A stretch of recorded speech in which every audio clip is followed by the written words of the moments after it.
Me and my wife, Katie, have been fostering for about 8 years. Katie and I have always wanted to have kids. We always had adoption in our heart.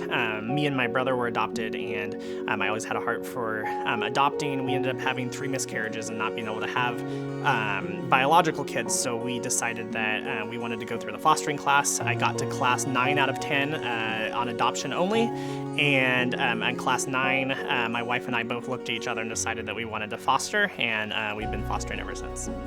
Fostering teenagers with high needs has been a ride. It has been an adventure. I like adventure, but it's been a ride. It's different than anything I've ever done. If I had told myself all the things that we would experience in that foster class about 10 years ago when I was first off, I would say this is scary. I would say no thanks.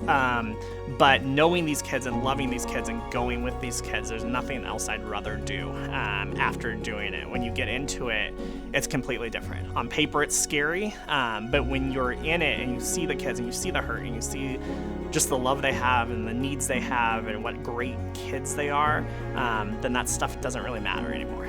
Fostering teens is the most rewarding thing I've ever done in my life and the most giving thing to me. And I think a lot of times we think we're just giving to these kids.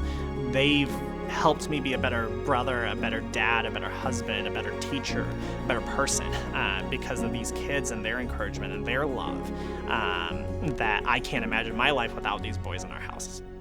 Yeah, I think a lot of times we think when we're going to take a high needs kid that we have to be an expert on everything.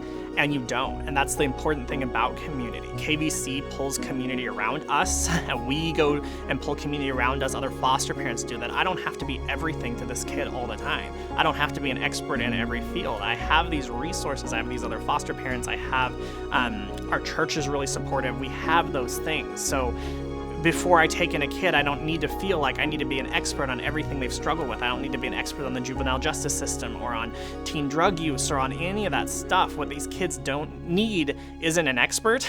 They have all those. Those are people that are paid to come into your house to do stuff. What they need is a parent. What they need is someone to love them, to care about them, to provide them a home, to tell them I love you every night, to watch movies with them, to do those things. That's what they need. So that barrier where we feel like we have to be perfect and we have to know everything and I'm just not qualified for it. I wasn't qualified for it. But through growth and through just being a parent to this kid, for just being someone that comes around and loves them, that's enough.